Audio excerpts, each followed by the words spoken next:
week for everybody, but usually quite a few people that view it after the fact anyway. We'll go ahead and get started. Welcome to Crush to Chaos June.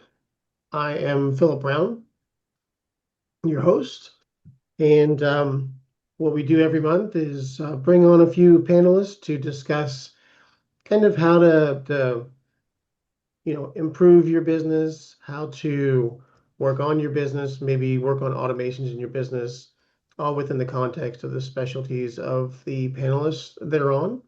And one of the goals that I have for Crush to Chaos is to help you as a business owner or a professional cut through the hype and get to the real strategies that help you reduce your overwhelm, give you a little bit more freedom, and maybe some ideas for some better systems within your organization.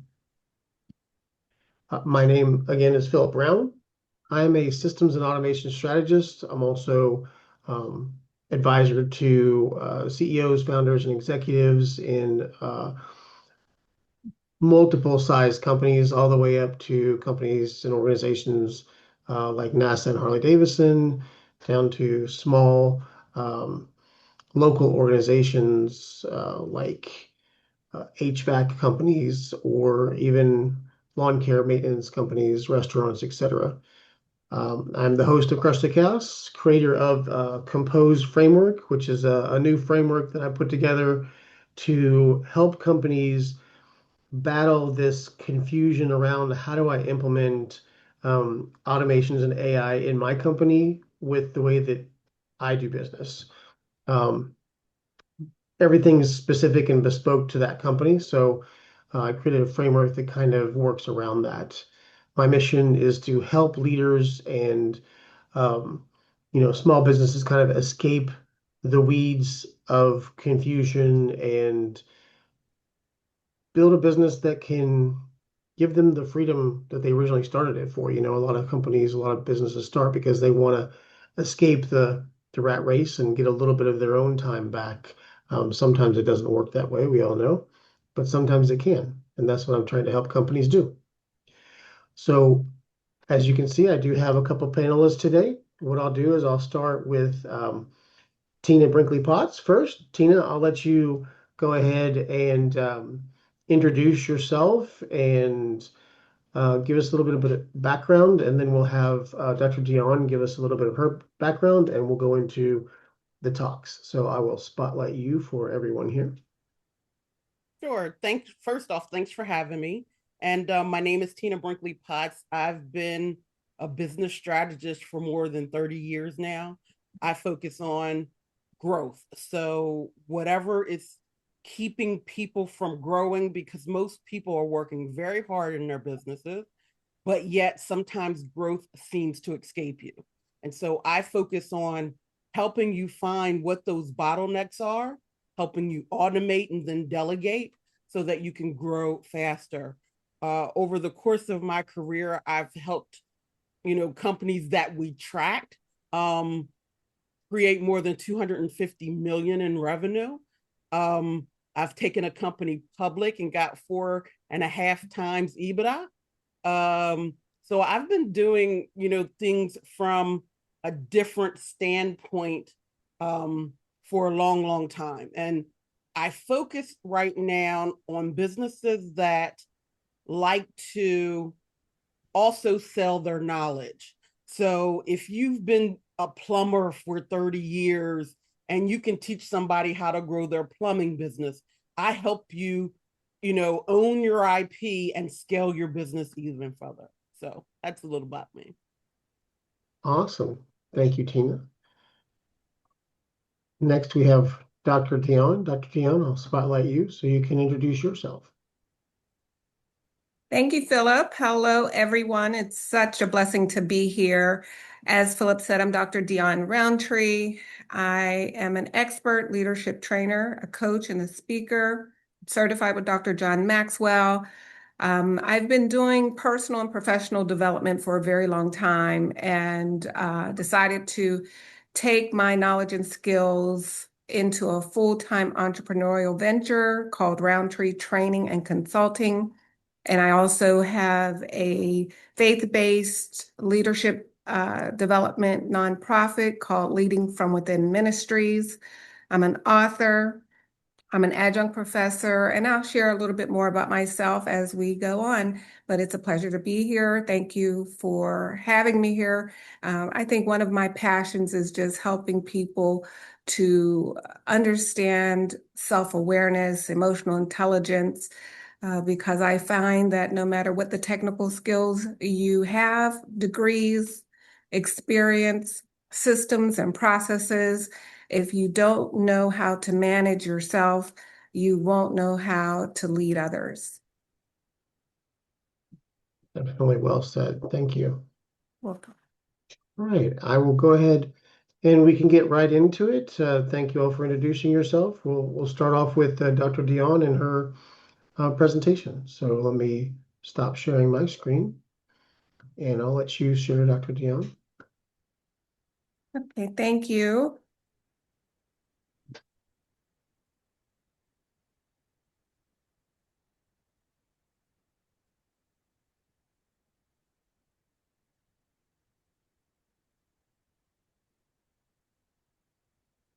Okay, here I am again, Dr. Dion Roundtree. It's a pleasure to be here with Philip and Tina, and I'm grateful for the opportunity to talk to you first and foremost about leadership and about the people side of any process, any system, any technical skills, any department you're in, organizations, corporate America, nonprofit organization, boards of all kinds, whether they're corporate boards or nonprofit boards. They hire me to help them to be more aware so that they can communicate more effectively with their teams.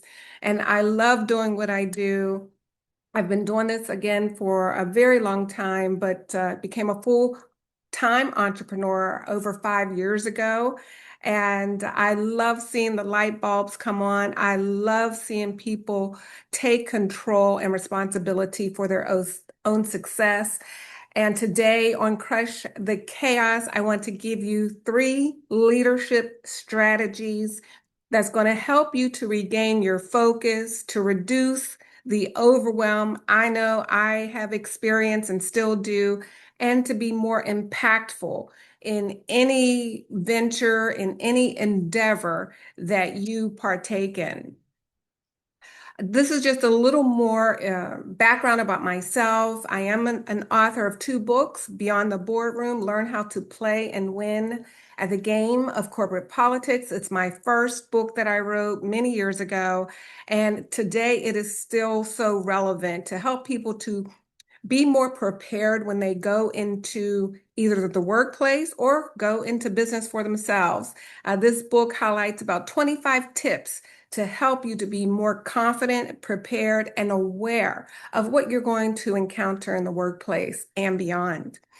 And then my second book I wrote about 3 years ago. It's called Leading from Within. It's a faith-based leadership perspective on leadership. And what it focuses on is you, how we show up, how we can be more confident in who we are, even as a faith-based leader.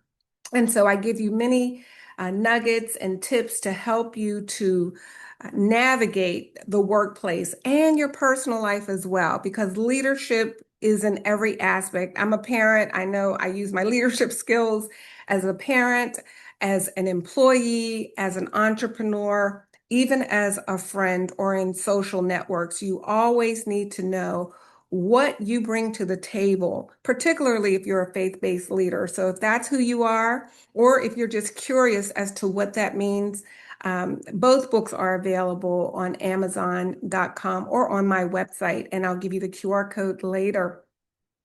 I have a doctorate in ministry and I have a doctorate in business administration.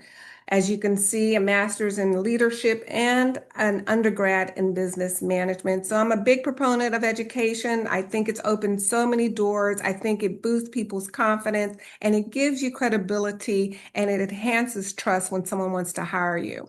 I'm SHRM certified, senior certified, John Maxwell certified, and I'm still an adjunct professor at South University teaching both business and leadership courses over 20 plus years in corporate America, was in pharmaceutical sales for Johnson & Johnson, President Trophy winner, thank God, and over 15 plus years in academia, decided again to take this leap of faith into entrepreneurship about 5 years ago. I have a realtor's license just as another stream of income as an entrepreneur. I'm sure you understand how important that is. I offer an online course for those self-paced leaders who want to take their own time and go through a professional development course available on my website. All right, so let's talk about the real problem. Because like I said, being an entrepreneur, all this time teaching business for many, many years, being in corporate America, there are so many processes in place and we need them. We need that structure. We need the funnels. We need the processes to help us and to guide us down a path that'll help us to increase our return on our investment, whether we're working for someone or for ourselves. However, when it comes to leadership, the problem isn't about time. It's not about competing priorities, but it's more about how we show up for ourselves. How aware are we of our strengths, of our weaknesses, of our opportunities, and our threats? A lot of times when we're not prepared and not self-aware, and I've been there, and that's why I am doing this because I knew I needed this knowledge.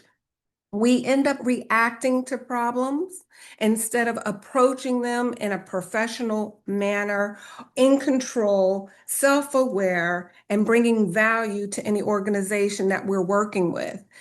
And I know what it's like to have many priorities, especially as an entrepreneur. So, how many of you have had those busy days, started at 8 a.m., ended at 10 p.m., hello, and felt like you got nothing done? You see, there's a difference between being busy, okay, busy, and being productive. And so when you discern and really are able to analyze what you're doing with your time, one of my best timekeepers, I'm sure many of you can relate, is my calendar on my iPhone. It has been a godsend. It keeps me on task. And you may have other journals or ways that you manage your time, but it is very, very important for you. And it's also important to look at these things the night before, not the day of, but the night before, so that you can prepare mentally, emotionally, and even physically for what the day will bring ahead. So strategy one, it just leads right into this, is to get clear on what your priorities are. What do you want to accomplish at the end of the day with the end in mind? What do you want to be productive at? Be grateful that you got certain things done. Feel accomplished. I love when I can check the box. I'm that perfectionist. And I love when I can look at the end of my day and I see that I have gotten some things done, not busy things, but things that are going to create return on the investment of my time, because no one's going to value your time if you don't value your time. Focus on what you can do and know the difference between what is urgent. All right. And that's not necessarily going to lead you to your goal, but you got to get it done right now. The phone is ringing. Someone's knocking on your door, urgent, but it's not necessarily getting to your goal. All right. And what's important? And what's important is always going to be in alignment to your goals. Okay. So that's the difference between urgent and important. And it's always good to know what your top 3 priorities are for the week. It gives you a sense of being productive and being accomplished, and it motivates you to move forward. Strategy 2. This is so important. I don't know about you, but there are times when I am in a room and I can sense that this room, the dynamic, the vibes, the energy is not in alignment, is not going to help me to get to my goals. So you have to be very discerning where you show up. Does it feed you or does it drain the life out of you? Does it help you to sleep peacefully, or are you up all night considering the dynamics of the rooms that you were in that day? So emotional exhaustion, it impacts every area of our life. I'll tell you, I just conducted my first faith-based leadership conference, and it was better than what I could have hoped for. But I must admit, I was mentally and physically exhausted after this event. Grateful for the turnout, grateful for the impact, but I must admit, I was exhausted. And it's causing me to analyze, what can I do differently next time? And I'm not perfectionist. I need to learn how to trust people more, to delegate more. If you understand what I'm saying, check the box or put it in the chat. It helps you to avoid decision fatigue. I have a group of phenomenal board members who helped me along the way. And what I found out at the day of the event, I still needed more help than what I had. I need to protect my peak energy hours. Now, I can isolate myself like nobody's business when I need to get something done. And I let everyone around me know, hey, I am focused and zooming in on this task and I need to get it done so that I can minimize any disruptions until the task is done.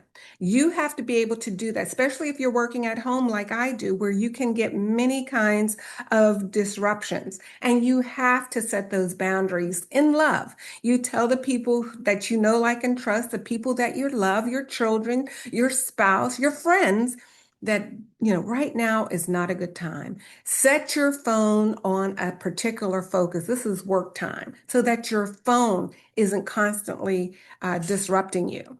That's how you lead yourself. That's how you take control of your goals, of your priorities, and of your time.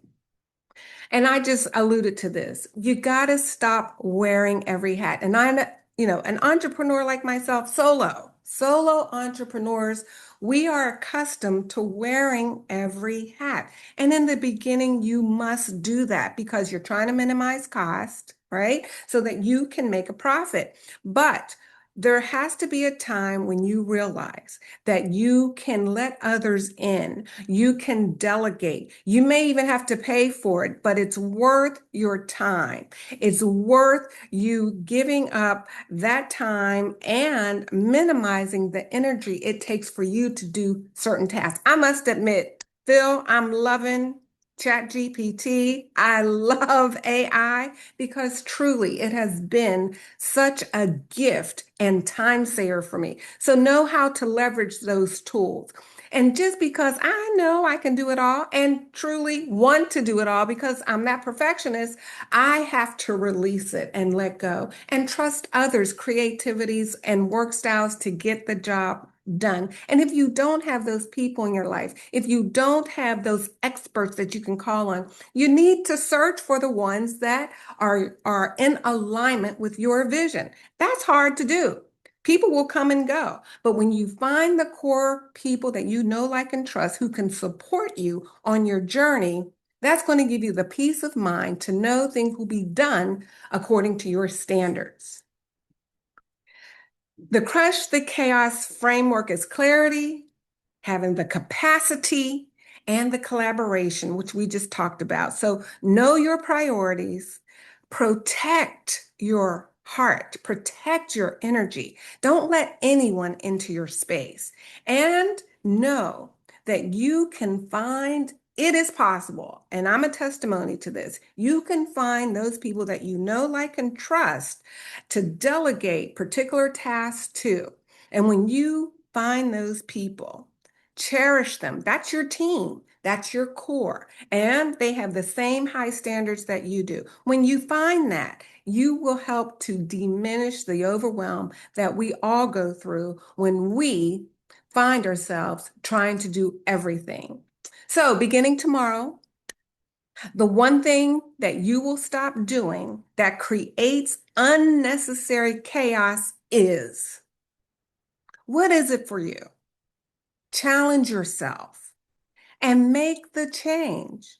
Your life depends on it. Your business depends on it. Your organization is depending on you. People are depending on you. It's so important, but you have to take responsibility and take the steps necessary to lead yourself first before you can lead others. Now, the greatest leadership challenge, it's not managing others. It is learning to lead yourself. And when you lead from within, you have peace. You want peace, and chaos will lose its power. If you'd like to know more about my services as an expert leadership trainer, coach, and speaker, feel free to reach out. My Linktree QR code is here for you.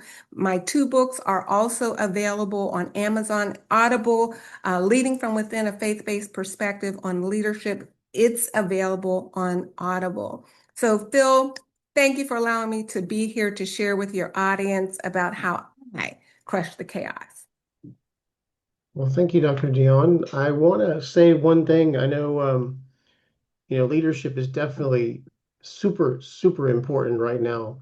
Um, because when you said it, that you have to be, you have to lead and not be reactive to the Yeah. situations, And I think AI is causing a lot of those reactive situations. People are reacting to how fast the industry is moving, how fast they're being forced to automate different parts of their business or expected to automate different parts of their business, how fast the leadership is expected to implement this and then filter it down to, their management layer and their, employees.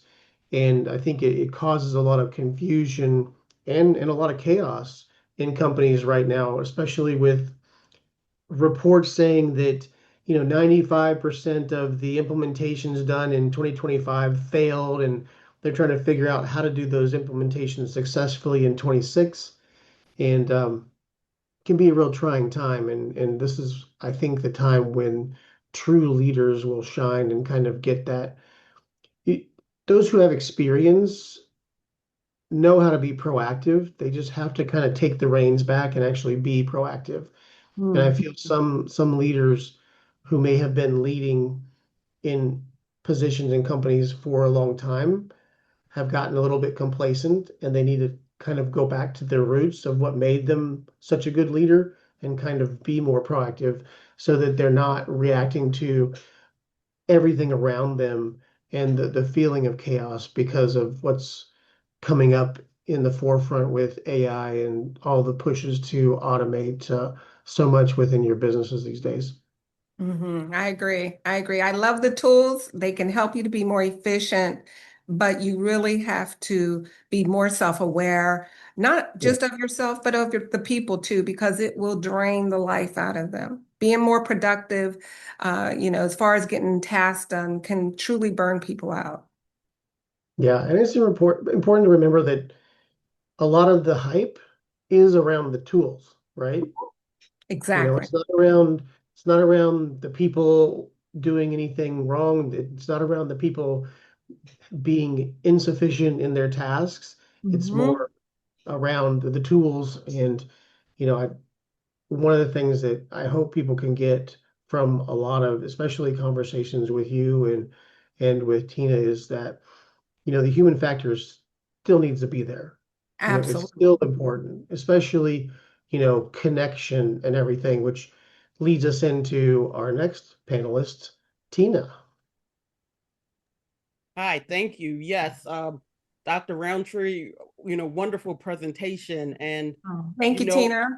I'm actually going to kind of tailor what my presentation, let me bring it up, but I'm going to use some of your examples because I think that they were fantastic.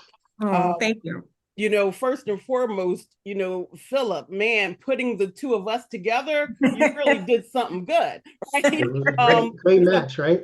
Yeah. So I want to say that first, just simply because it is about leadership. If you are a solopreneur or you're leading a company, the biggest part is not the widget you sell or the services you sell.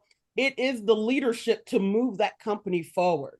And so the thing that I'm going to focus on is, Philip, you said something really clearly. You said that, wait a minute, start from the beginning. Okay. You said that people are frustrated. They're trying to automate their businesses. It's like speed now. It's speed to do the AI, speed to do automate, speed for everything. But I want to give a different perspective because I've done hundreds, maybe even thousands of installs, as well as the strategy behind it. And one thing I know, what Dr. Roundtree was saying, I believe in a automate, then delegate principle.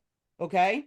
And the reason I believe in that is because if you can automate it first, then you have thought through the process. You've thought about what you want to happen. And then that way, when you hire, it doesn't feel like, because I know I was a control freak. When I first became and I'm just going to be honest about it. When I first became an entrepreneur, I didn't really think the people that I was hiring could do the things that I wanted them to do. And I'm going to just be real about that. And I know that there are so many entrepreneurs, especially solopreneurs, when you first take that jump to hire someone else, it feels like it's not getting done the way that you wanted it done. And because of that, what I learned, I did it in corporate, but I wasn't thinking about putting it in my own business. And that was having standard operating procedures. So instead of thinking of those great big binders of standard operating procedures, we can think of a workflow. We can think it through from beginning to end, and then we can automate it, then delegate it. Then the people that you're working with, it helps them go further. There was another part of Dr. Roundtree's presentation where she was talking about, being able to be clear and putting boundaries around your time. I know so many entrepreneurs, and for those of you that are out there, like, how you went into business to give yourself more freedom, and sometimes you feel like you have more tethers. And so the things that I am talking about today will definitely help release those tethers, because at the end of the day, I still want you to grow your business the way that you want to. But I also want you to begin to have some kind of freedom and also have confidence that things can run without you. How many founders, even whether you're a solopreneur or not, don't even feel like they can take a 2-week vacation, because if they leave their business for 2 weeks, it will fall apart.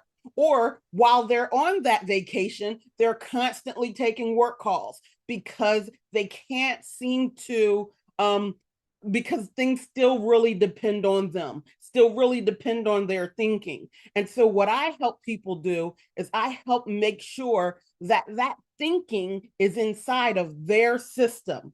And they know that way they can step out of the business and it still runs. And they want to go back because then they can focus on the other things that they wanted to focus on. So what I'm going to talk about is just getting started on the automation journey. Most people who are using AI right now, they're using AI for content creation. And AI is so much more than that. So much more than that. And for me, if you use AI without a form of automation, to me, it's like you're giving AI free reign and you don't have a container to keep it running efficiently. So to me, AI is the brain and it does the big thinking, but automation is the container that has the discernment. Because I believe in discernment. I don't want it doing things like you guys have probably heard of the attorneys who are citing incorrect cases that never exist because AI gave it to them. Well, that is because they don't have a container that verifies what AI produces. And most people have begun to trust it blindly when AI lies.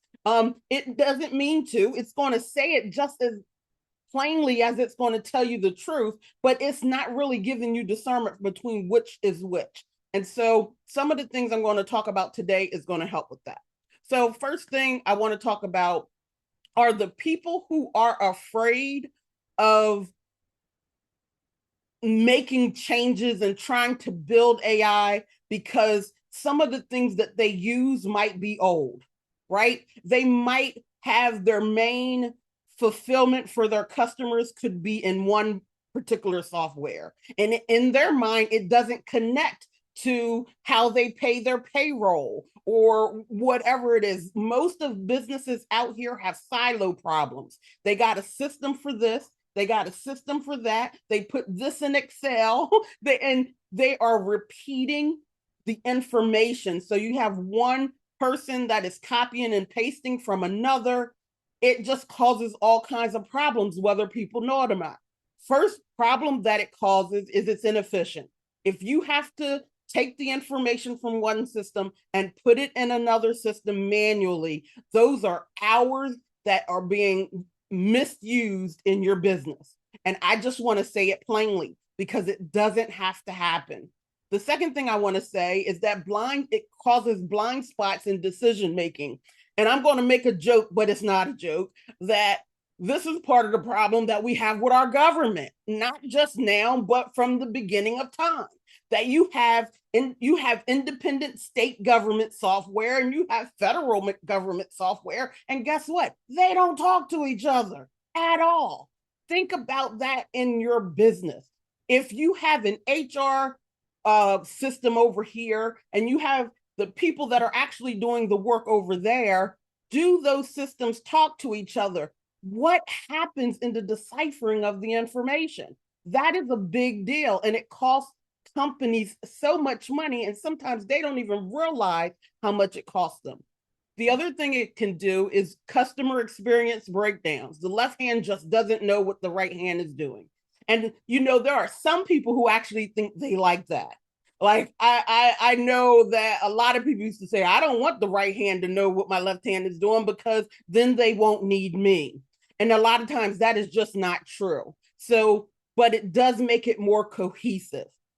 The other thing is I want to say is automation most of the time is built on sand. I love that there are so many people learning automation right now and are out there and they're installing these systems. But a lot of times, if they don't understand the business, they're actually breaking the business with their automation systems because they've been given a template saying that it works this way. I'm going to go install this template, but they never took the time to understand how the business process. So when Philip was talking about all of the companies, and I'm not even just talking about small companies, major companies implemented AI programs last year, and most of them failed, completely failed. They're not figuring out getting any ROI, and they're spending sometimes triple what they thought they would spend to try to get it up and running. And it is because of this reason. It is because there's still way too much operational in somebody's head that they think that they've captured into that system that they never did. And so I've been an expert in doing that a long time. So, I want to make sure that I don't want to stray too far from this because this is for anybody that watches this presentation at all. If you just take the framework that I'm giving you and you go back and look at it, at your business through this, you will start to see where you're leaving money on the table. Whether you ever call me or not, this will work for you. So I'll give you a prime example. I just helped a company. He's been a client of mine for a long time, for about 3 or 4 years now. And I helped his home healthcare company. It uses WellSky as its operational mind. It is what sends the schedules for its caregivers and all of that kind of stuff. Well, WellSky is a force in the industry. But even though they're a force, their software is a little bit old school. So technically, and I'm trying to use the best word because they are, like, great partners of mine. So I'm just trying to make sure I say that very delicately. But so most companies and most, people that do what I do, they would say, I can't touch WellSky. I need you to move to this system. I need you to move to, one of their competitors that is more updated or whatever. And I don't want that to happen. I want you to start automating exactly where you are. You already have a foundation in your business that is working. So if I start connecting around your solid foundation, then you grow without friction. And most people don't understand that. And that is the core problem right now that's happening with a lot of people. Think about it. Somebody comes in and they tell you, oh, XYZ software is going to solve all of your problems. So then what you do is you take all of your employees and you're saying, oh, well, we're going to move to this software. So that means everybody's got to relearn everything. You start having problems, then things just break. And we want to blame the system. There's an easier way to do this. Let's start with where you are. Then you can, after you have some efficiencies, because you'll get real wins just by making sure things talk to each other. You will start to see hours, productivity go up. You'll have more hours to do other things. And once you see that, then you'll be more open to go, okay, now let's look at this piece, because we've defined everything. We made sure your standard operating procedures, we made sure every decision has a home. Now we can take and go, okay, we can pull this piece out, but all the rest of this still stands without disturbing the core business operation. And a lot of times that is what's causing the problem, hands down. If I go to any one of those companies that try to implement AI, most of the time, I'm talking about high 90, 95, 96%, this is going to be part of that core problem. So let's talk about the 5 steps. This is my Connect framework. It's pretty easy. First thing you're going to do is you're going to list every system you use and don't skip the old ones. If you're still using something, and my goodness, Microsoft DOS or whatever was out back then, if you're still using it, write it down. Don't skip anything.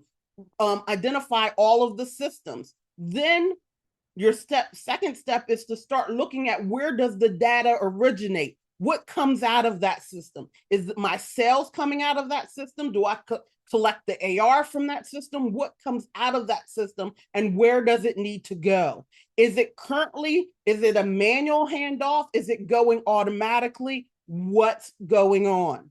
The third thing is to look up and see what things can bridge. Most people know of Zapier, and that's the one that most people know.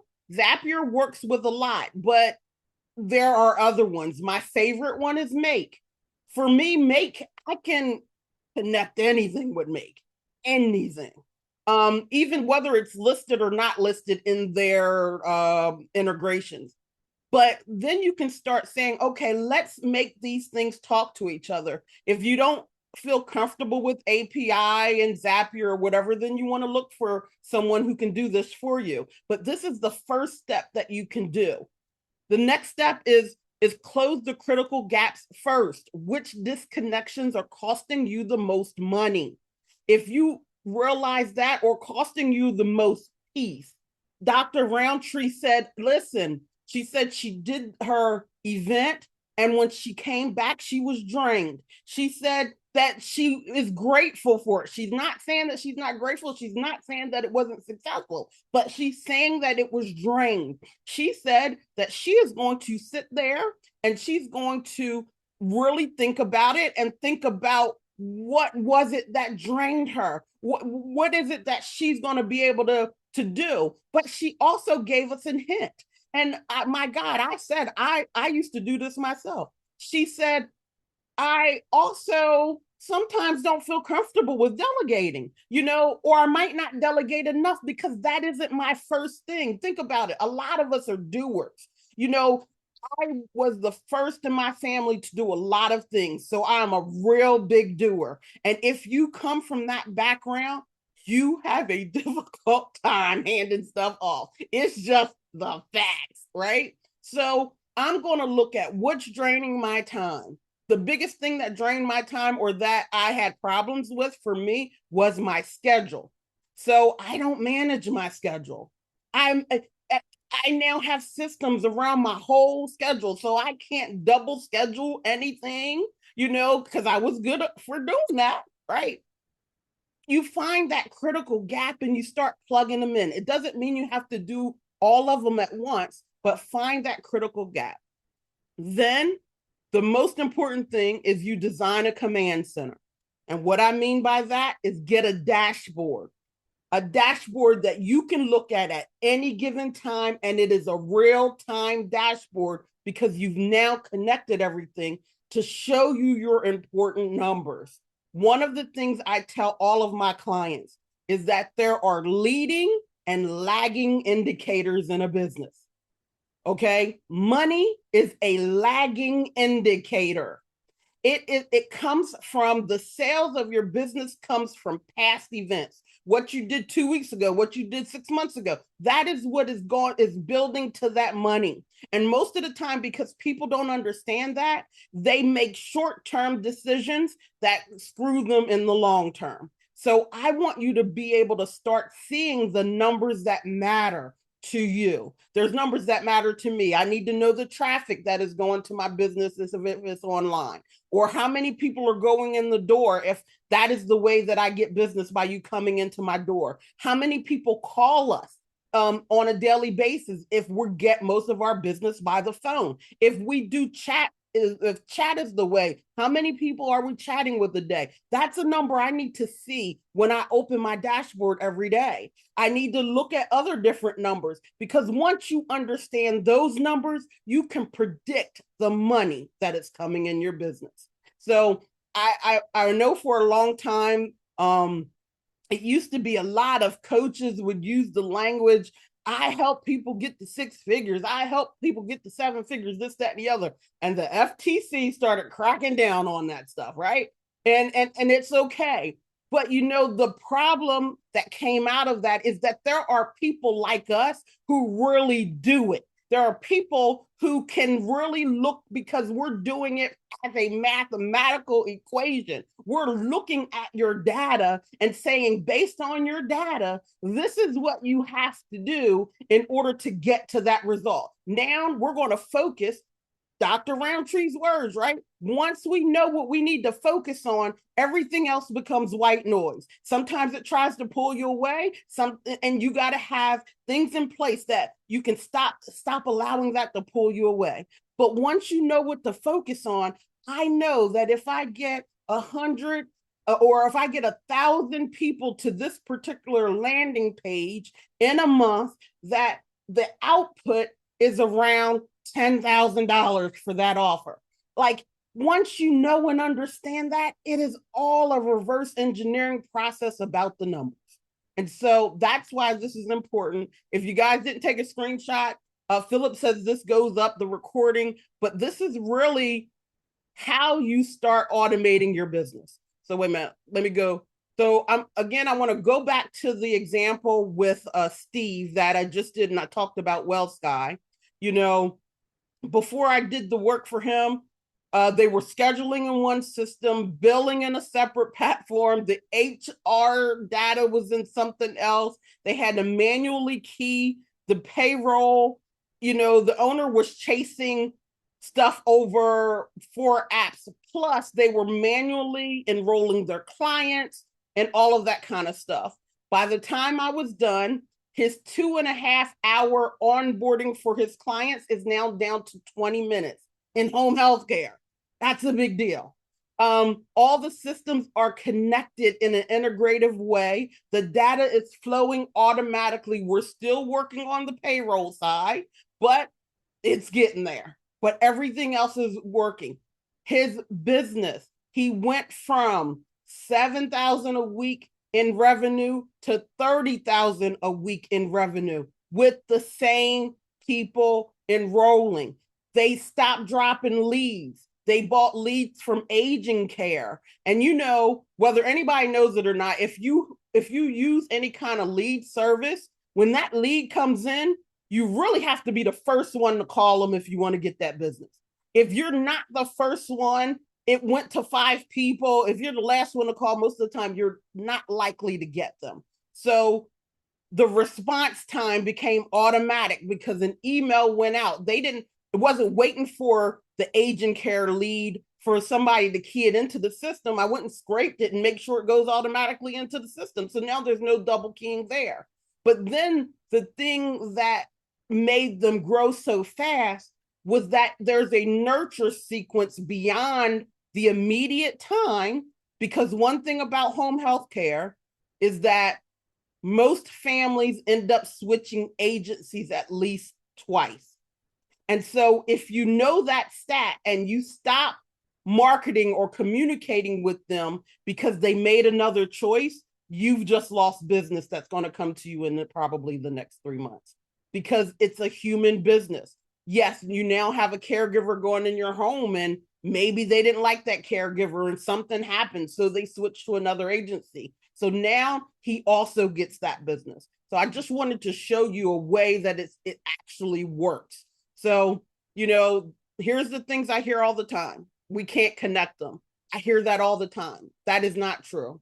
And all I want to say is it is about human connection, but it is also about making sure that there are no energy leaks. It is also making sure that there are no monetary leaks, and we can do that. So again, I use a bridge method. I export and sync. I make sure there's a human in every loop, because humans matter. Human decision. No matter how much AI can regurgitate information, there is still the thing that a human has because they've been doing something for 30 years. Like that IP isn't taught, not yet.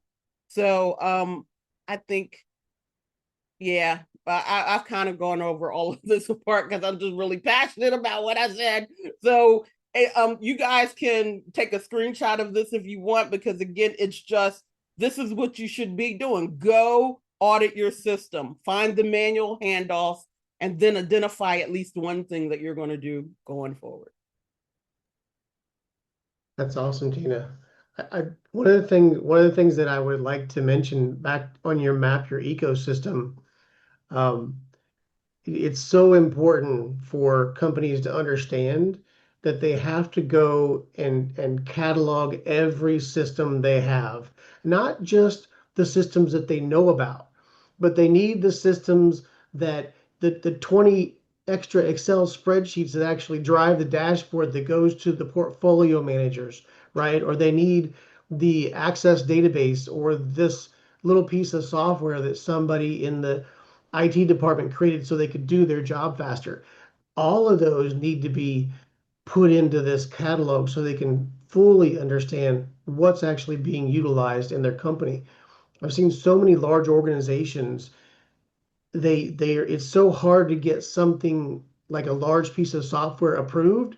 Oftentimes those departments create their own methods and they string together things like they're using an Excel spreadsheet that they're feeding into a workflow tool like Alteryx that then spits out a report that goes into Power BI or Tableau to get a final thing, right?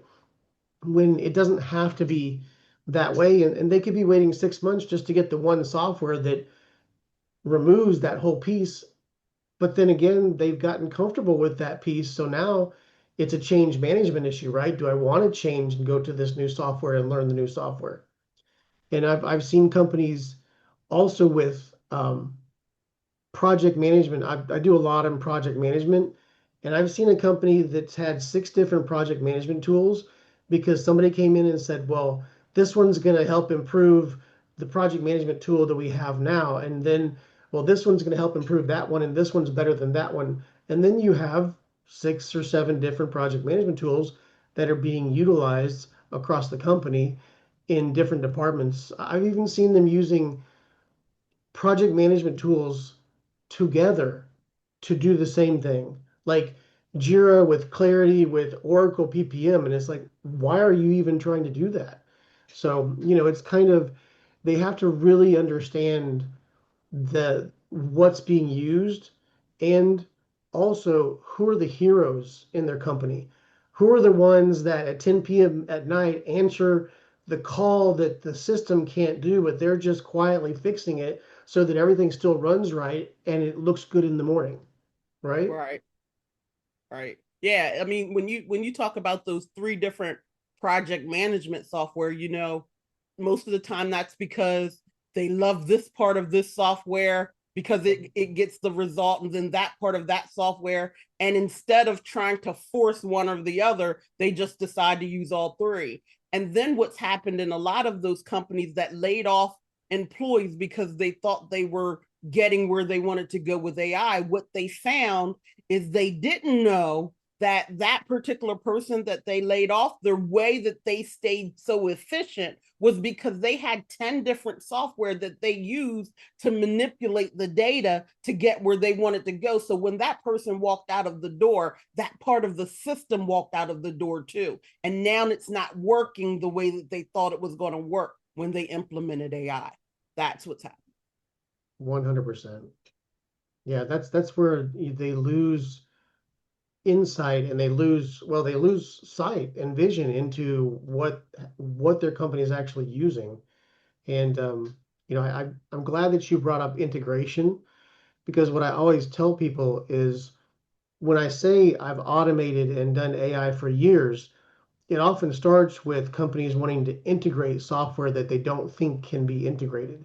They want their customer service system to integrate with their project management system, or their human resources system to integrate with a project management system or the financial system, so they can get a holistic picture of what is going on in the company. And these software companies, they don't think when they create a software like, oh, I'm going to create PeopleSoft, I'm going to just make it so it integrates with Oracle PPM, or I'm going to make it so it integrates with this other. They don't think that way.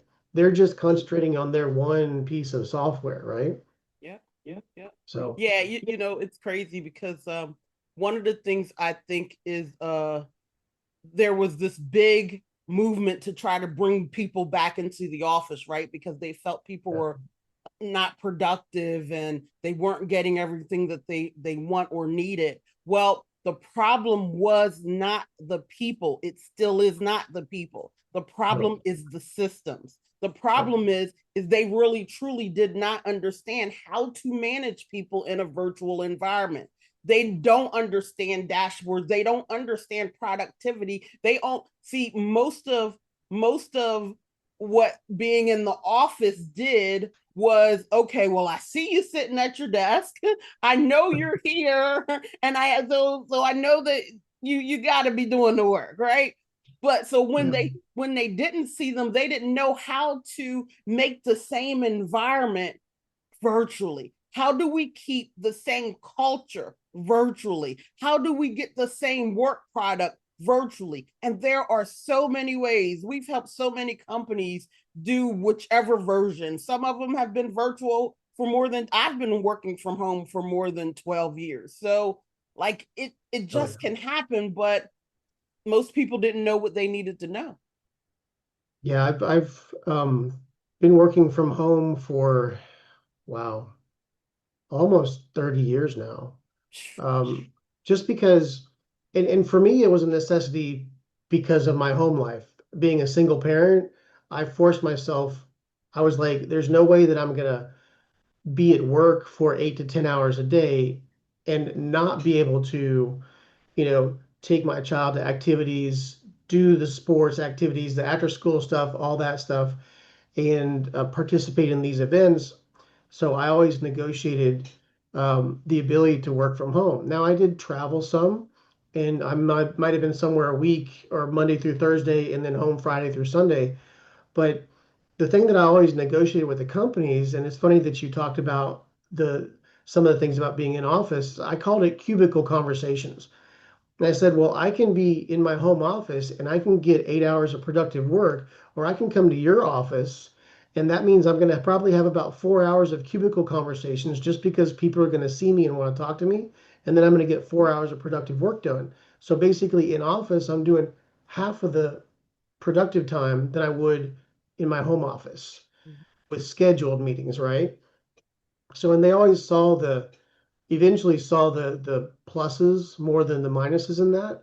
And then, in 2020, that all changed and companies were forced to understand that we really can do the majority of what we do remotely, right? We just didn't want to before. So, and obviously we're on one platform right now that had a big, a big upside for that is Zoom. Granted, Zoom wasn't the most fantastic in the beginning. There were issues, but they've improved quite a bit. And now Microsoft followed suit with that with Teams, and Google followed suit with, Google Meet and all of that. So there's a lot of things that have come about from, just the past 7 or 8 years that have kind of lent itself to help companies become more efficient in a bunch of different ways, not just through integrations or automations, but through human aspects where people can actually work more efficiently, be more productive, and be happier because some people are happier when they work from their home office. And I like the hybrid thing because there are some people that are happier leaving the house and going into an office because they, if they feel like that's a way to escape the family for 8 hours, and get some, some people that's their quiet time at work, but and other people their quiet times at home and their chaotic times at work. So it's Yep. really a fun time to kind of watch that, knowing that, I've kind of been negotiating that for years. And the other thing that I'll say about the layoffs, I think the companies are realizing is, um, one of my the the heroic execution is one of the four patterns that I talk about in a lot of my speeches, and that's there's always, you know, the VP who knows everything about everything, and people are always asking him the questions, or there's the one guy in IT that you call because he can fix it all, right? And there's these heroes behind the scenes that, they're not doing anything wrong. It's just in their head, they're like, oh, I'm just going to go in and fix it. But they never document how they fixed it. There's no system to do what they do. So if they happen to be in one of those rifts, then all of a sudden stuff starts breaking and nobody knows why. And they're Yeah. like, well, but wait a minute. Phil was the one that always fixed this. Oh, wait, he never documented how he did it, you know? So then it's kind of a scramble to figure out how to do that. And sometimes it takes them a little while to find, or they have to hire Phil back as a consultant to fix Mhm. it, and do things like that. So, And but which isn't a bad thing, simply no, because his background, his years of expertise, his everything is what allows him to be able to fix things that a lot of people couldn't fix. So, that's one of the biggest questions I have about AI right now is when you're 30 years, like there's always the conversation that people say, well, I charge X number of dollars to come in for 10 minutes simply yeah, because I'm bringing my 30 years of experience with me. So if I start leaving my 30 years of experience in your system, am I going to be compensated for that? And so right. that's what they're finding out right now. Yeah, and I think the important piece in the AI component and is and this goes to Dr. Roundtree's leadership philosophy, I think, is we're going to have to learn how to be leaders in a different way. Mhm. Mhm. Because leaders now, when you think of a leader, it's like I'm leading people. I think in the future, you're not only going to be leading people, but you're going to be leading AI. You're going to have to manage these systems that, I mean, they don't really think. They give the perception of thinking, but they still need to be directed. They still need to be given context around what's being done. You know, my 30 years of knowledge, even though it's contained in here, I could never dump it anywhere because I don't even know how to get it all out of my head, right? It's just there. I just Mhm. know, you Mhm. know. Um, and that's part of what managing these AIs is going to be the benefit. And I think that's where, you know, the human race will adjust, will adapt to the new thing out there, just like we did when, you know, when horses no longer plow or donkeys no longer plowed the fields and we had machines that could do it when we no longer sewed every piece of clothing, we had industrial warehouses that, you know, mass produced clothes. We all figured out how to adapt to that. And I'm not saying that there was pluses, there was all good things or all bad things to those. There's always pluses and minuses to that because with anything good that happens, there's always the bad that comes out of it too. There's two sides to a coin always. Yep. So I think that's what we're fighting with today with AI is people are saying, "Oh, these are such excellent models to use, but are they making us dumber because we're not thinking anymore? We're just having AI think for us? Or is it gonna just start taking my job away from me and I'm not gonna be relevant anymore?" Um, my answer would be number one, always self-educate. Keep learning because your brain is a muscle, and if you don't train it all the time, it's going to get worse. And with the job situation, take a look at your job and see how you can work side by side with AI. You may become the manager. Like programming was one of the things that I used to do. Today's day and age, I can actually, and I have like Claude or Codex or something like that, write a whole program for me. Mhm.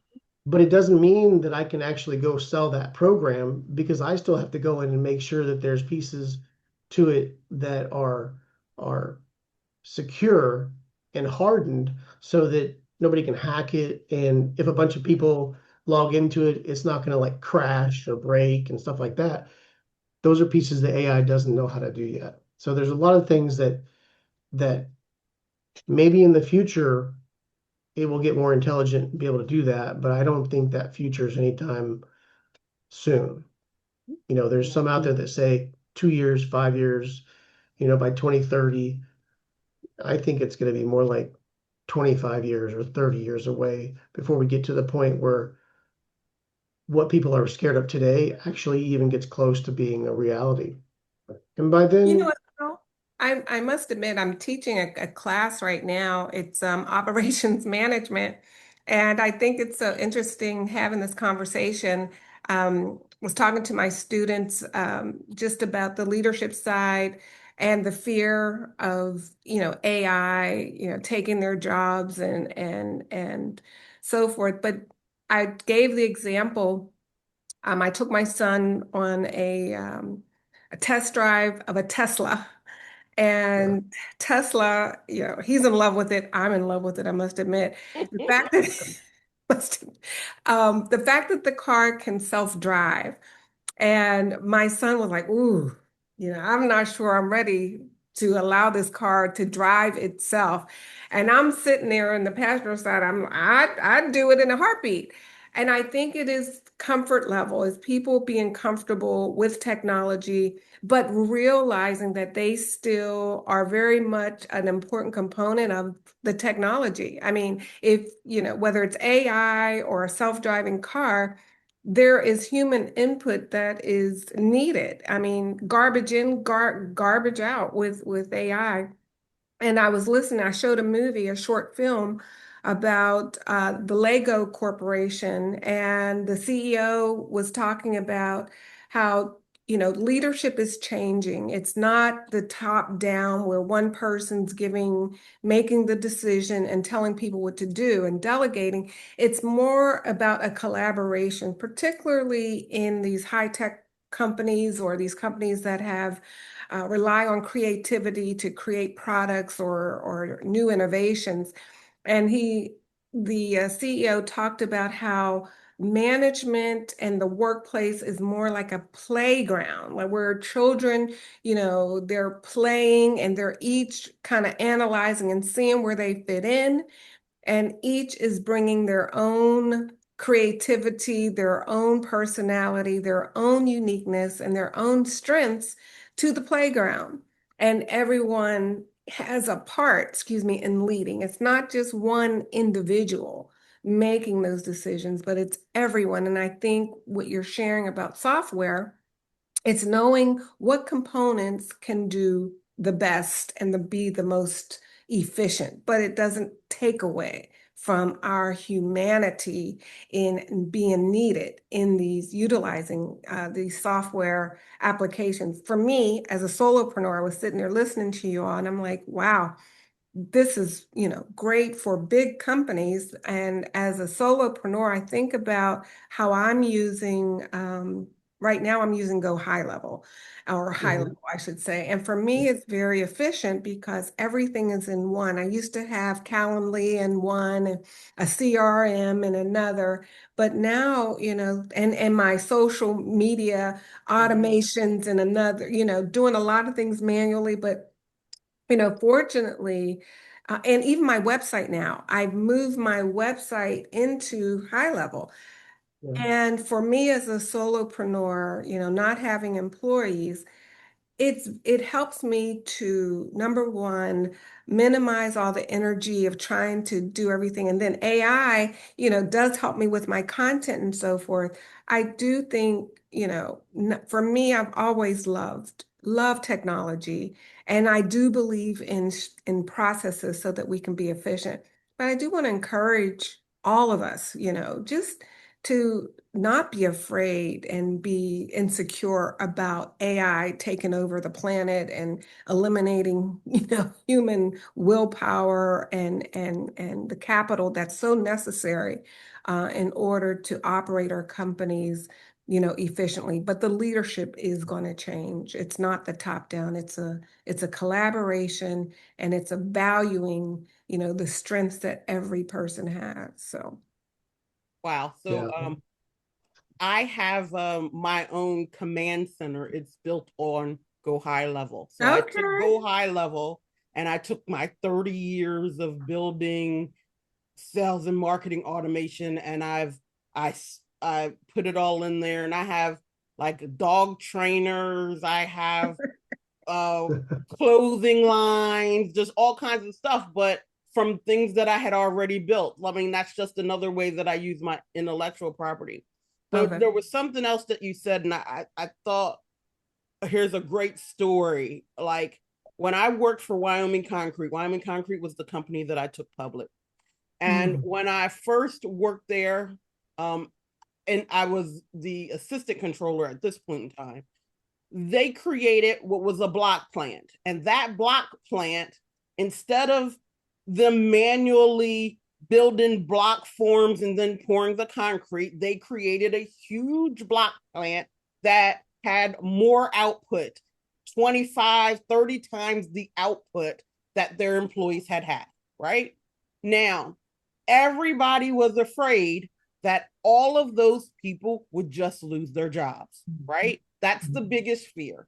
Yeah. But what ended up happening with this company is this company actually ended up growing by more than half and actually hiring another 40 some employees because, but they used the labor that they used them in different ways. They retrained. I want to also highlight, I want to say it's IKEA. Just a recent story, maybe a month or two ago, IKEA decided they were going to use AI. They're going to use AI in their customer service. Okay. Yep. They did not lay off their customer service workers. They trained them to be design advisors. So they actually upskilled every last one of them. And so now they're still working. So, you know, as Philip was saying, we are giving the tool the anxiety, and it might not be the tool. It could be the way some people are running the tool. Some people may be trying to lay off people, but there are some companies that are deciding that this is really the fuel for their growth, and they're going to retrain their human capital. That's a beautiful thing. Yes, absolutely. Oh yeah, I mean it's funny that you bring up IKEA because I was just on stage with there was a customer service conference in Athens, Greece, and I spoke there, and the guy that was speaking after me was on the team that helped them redo their customer service. They implemented the AI, they helped train the AI, and then they took a poll and they're like, what are the things that our customers are asking our customer service reps the most about? And the biggest question was design. So when they implemented the AI to handle a lot of the calls, they took all of their customer service reps and they retrained them on how to be designers. And now they're all like helping their customers do the designs for IKEA with IKEA stuff. And I was like, that is brilliant. Like you can look at it in multiple ways, right? And that's one way IKEA said, how can we take our current human capital, retrain them, and still elevate them and the business at the same time? And I think it's important to understand that even though something may look like it's going to take your job, it may also push the company to help retrain you to do something else because the company then gets elevated because they're being more efficient in one area, which helps the company grow faster. And as long as the company wants to grow, which I've seen a few that don't want to grow, but that's a great way to kind of reallocate, you know, your human capital, especially if there's an interest for them to stay and be retrained in something else and learn something new. You know, obviously there'll be attrition, right? But it that to me is an exciting part of this whole transition. It's like it brings out the creative side of a human being that AI can never take. Like a computer is never going to be creative. You know, our brains make things up out of thin air based off of multiple pieces of experience. Um, I don't think AI will ever get there. You know, AI is not going to invent something out of thin air, you know, like a human being can do. Yeah. Yeah. So I mean, I'm in awe about a lot of what AI can do, but I also think it's a toddler right now, you know? Excuse me, and we have to create it. We have to treat it like a toddler. We have to train it like a toddler that's kind of growing up. Yeah, Because you know, my thing about AI and the way that some companies are using it is my concern is more for the knowledge workers than for anyone else.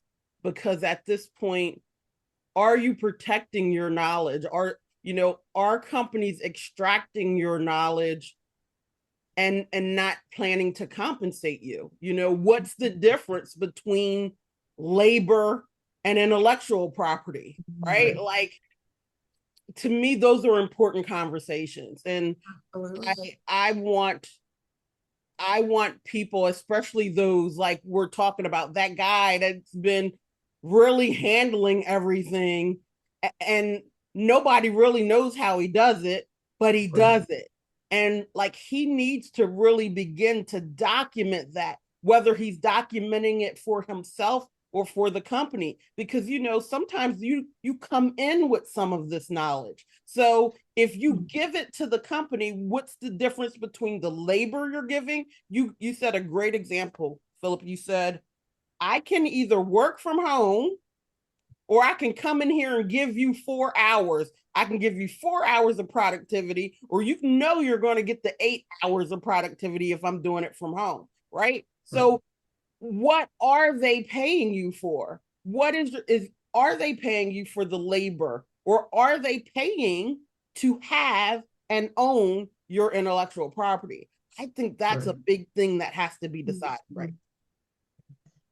Yeah. And I think too, there's an insecurity. I'm thinking about executives when they're making these kinds of operating decisions. They're thinking about, okay, we have all these offices and no one in them. Do we shut them down? No, we got to bring them. We have to bring them back to justify their budgets, to justify why they have all this staff. And so from that point, part of it, I can see why too employees can be, feel some type of insecurity about their jobs, especially when they see that, companies are somewhat able, to downsize as a result of people being able to work from home. And of course, with the technology advancing, if you're not, and depending on your generation, I mean, I don't know what generation I'm supposed to be in, but I love tech.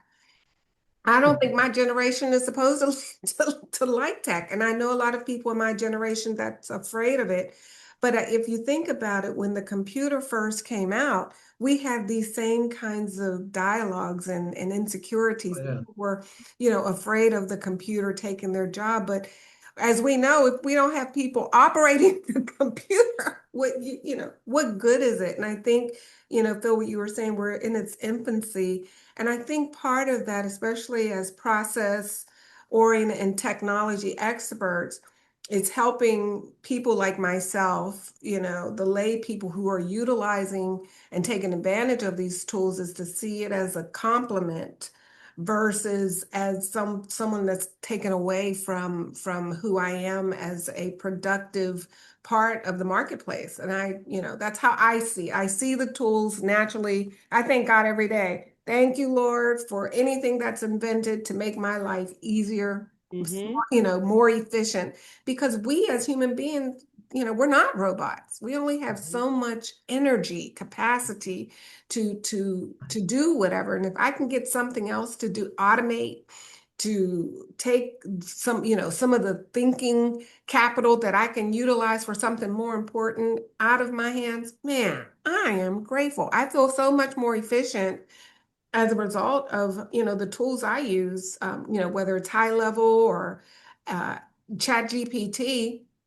And I mean, even our smartphones. I mean, look at, people, remember we used to talk about people on their smartphones all the time, and it's now an extension of our body, per Yes, se. it Yeah. is. Leave it at home and see how Go anxious you back, you go back home to get. Mm-hmm.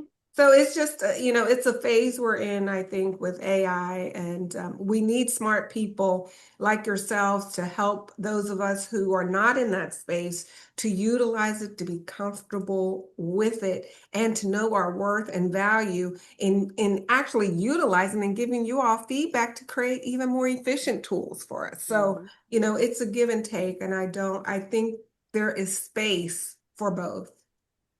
Yeah, and I look at, if I had to do like the 50,000-foot view with AI, I think AI is going to give I think AI is going to give us the ability to be creative again Mm-hmm. in a way that we hadn't been able to be creative before, Mm-hmm. right?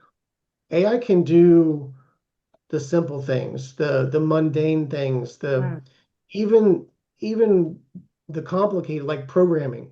Like AI can figure that out. That's just mathematical stuff put together, right? To say it simply. But to be really creative, to think of the concept of what you want to do and then have AI do the work, right? I think that's important. And I Mhm. think it also gives people the ability, and I love the idea of a playground, right? Because what I'm noticing now is our youth, the Gen Alpha, I guess it is now, they're becoming more interested in getting together in real life than doing things in the gaming world or online. Whereas like millennials and Gen Z were heavy, like, I want to be on social media or I want to game all day. Yeah. Now we're getting back to I want to go meet in real life. Maybe they go game in real life, but that's better because then you're in that 3D world and not the 2D world. And I Mhm. think with AI, it might give us that opportunity to create with this extra space that these companies have to create these playgrounds where employees can come in if they want to. They can have flexible schedules. They can be Mhm. creative. Mhm. They can have creative activities, team building activities, and know still that the other work is getting done. Not that, oh, I'm going to go to this, all day team building workshop and then I still have to go and make up the 8 hours that I missed, right? Mhm. There's not going to be any of that anymore. So I Yeah. think there's a lot of pluses that are going to come out of this that, people just aren't, since we're human beings are change averse, it's hard for us to think about those positive aspects Mhm. initially, but eventually we get to them, right? Mhm. Yeah. But Absolutely. when we are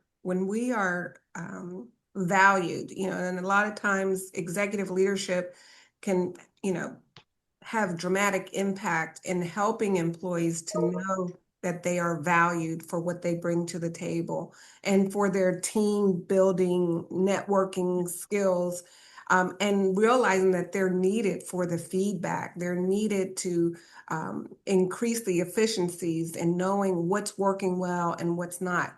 And also identifying those individuals who are disruptors in that they don't, they are change averse, and maybe in that process when you come to that one individual, there's always a hang up.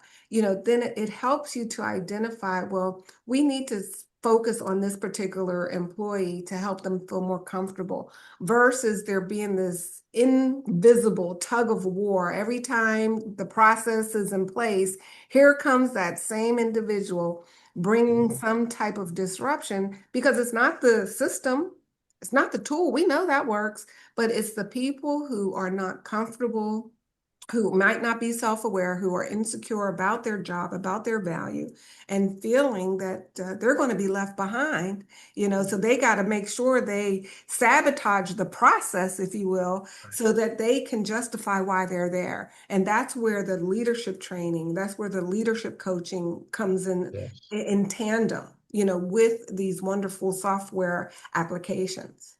If Yeah. you want Yeah, I to think work. we need the people like you to train good leaders, right? Mhm. Because there's plenty of leaders out there that wouldn't address that situation in a Yeah. way that we would be productive, right? But there's ways to address individuals like that they can have a very positive outcome and even more positive than they all think it can be. Because maybe Absolutely. that person has an idea that got shot down, or maybe they're fit, they're the piece of the puzzle for a department in the company that they haven't even been introduced to yet, right? Exactly. Um, Yeah. Yeah, you have to respect the generations, and you have to value what people bring to the table, and then identify, to what you just said, people's comfort zones, and helping them, to challenge themselves to go further. And you're going to have resistance. That's where the change management comes in, but it's better to identify it and being able to see it and deal with it versus being in a negative way, and just writing someone off because they just aren't comfortable with the technology. Yeah, and But create a safe space to create a safe space to actually have the talk about. conversation. Yeah, Yeah, a exactly lot what I of was going to companies say. don't have those safe spaces where the people can actually talk about what their concern is, and Absolutely. feel like they're being heard, right? Because Um, that's also go back to your corporate culture. Like Mhm. at the end of the day, do you have a culture where people are left to feel, disempowered every day coming to work? Yes, I that's mean, right. if that's your culture, then you got to think where the productivity, there's always going to be lags in productivity and all kinds of things. Having a culture where you address those kind of things, where people feel comfortable addressing those kind of things, that's Right. the first part of it, of actually cultivating that type of Right. environment first. Yeah, that's right. Yeah. Exactly. Because people they won't speak up, but their actions will tell you another story. They may not speak up, or, having a way to get suggestions, having executive leadership say, we want your input, we want to help, we want you to thrive in this environment. You're still a valued part of our company, our organization, and making the system and this process work. You're a part of it.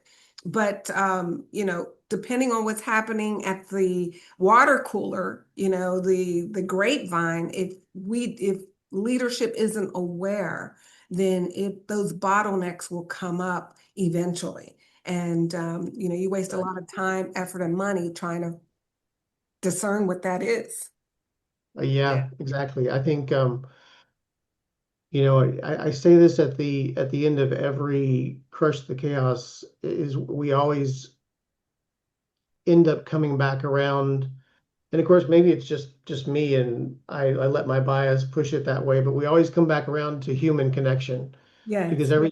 everything is going to have to deal with communication between humans to get it to where it's it's not a fear-based environment, it's Yeah. positive, and we feel like we're moving forward in a society that right now, I mean, is in super chaotic.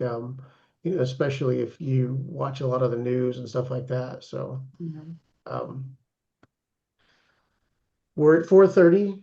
Interestingly enough, I wasn't sure if we were going to make it the whole hour and a half with just two panelists because I usually have three panelists on here, but I've had a great time with y'all. This has been a fun conversation. And Tina, like you said, the pairing of you and Dr. Roundtree, and it just kind of fit together really well. Sure It did. did. I've appreciated both of you, and thank you so much for accepting my offer to come on as panelists and blessing me with your presence today. I do have the screen on with our LinkedIn, so anyone who's watching this after the fact, please feel free to reach out if you want to converse with any one of us. This is the best way to contact us, and there'll also be some additional items in the show notes. I think. Dr. Roundtree, you've given me additional information to put in the show notes as well as Tina, I believe you did as well. So if you don't, then they can catch you on your LinkedIn as well. So Yeah. thank you all so Absolutely. much. I appreciate it. Thank you, Thank Phil. you. This has been great. Nice meeting you, Tina. Let's Nice meeting you connect. too. Absolutely. Okay. Thank Thank you. you. Bye. Bye-bye.